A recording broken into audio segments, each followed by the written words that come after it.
There's a man in my dreams. Last night, he asked for my address. It started 3 weeks ago with what seemed like an ordinary nightmare. I was walking through an empty shopping mall, fluorescent lights humming overhead, when I noticed someone following me. A tall man in a dark coat, always staying just far enough behind that I couldn't make out his face clearly. Every time I turned a corner, he was there. When I tried to run, my legs moved like I was underwater. Classic anxiety dream stuff, nothing I hadn't experienced before during stressful periods at work.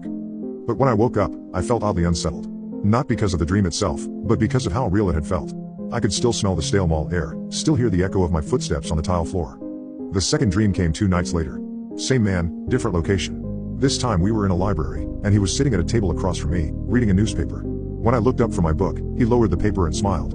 His face was perfectly ordinary, brown hair, average build, the kind of person you'd pass on the street without a second glance. But his eyes were wrong somehow. Too focused. Too knowing. "Hello, Rebecca," he said, though I hadn't told him my name. I woke with a start, heart pounding. The dreams continued nightly after that, each one feeling more vivid than the last. He appeared in my childhood home, in my office, in places I'd never been but that felt hauntingly familiar. Sometimes we talked about mundane things, the weather, books I'd read, movies I'd seen. He seemed to know everything about me. "You work at Morrison & Associates," he said during one dream where we sat on a park bench. "Accounting department. You've been there 4 years. How do you know that?" He smiled that same unsettling smile. "I know lots of things about you, Rebecca." I tried to convince myself it was just my subconscious mind processing daily stress. But the conversations felt too coherent, too consistent from dream to dream.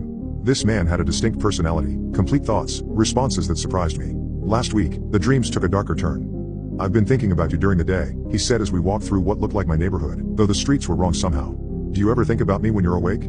The honest answer was yes. I found myself distracted at work, wondering what he'd say next, dreading bedtime but also strangely curious about where I'd see him. "You do," he said, reading my expression. "I can tell." "You're not real," I said. "You're just in my head." He stopped walking and turned to face me fully. "Then how do I know about the scar on your knee from when you fell off your bike at age 7? The one you've never told anyone about because you were embarrassed you were riding without permission?" I looked down.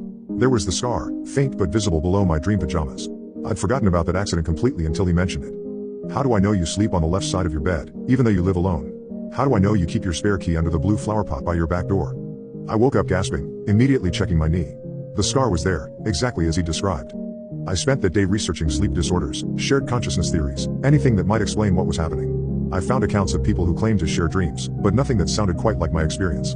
The next night, he was waiting for me in what looked like a coffee shop. "You were researching me," he said, stirring a cup that appeared to be empty. "Researching sleep disorders," I corrected. "Same thing, isn't it? I am your sleep disorder," he laughed, but there was no humor in it. "Or maybe you're mine. What do you want from me?" "I want to meet you properly.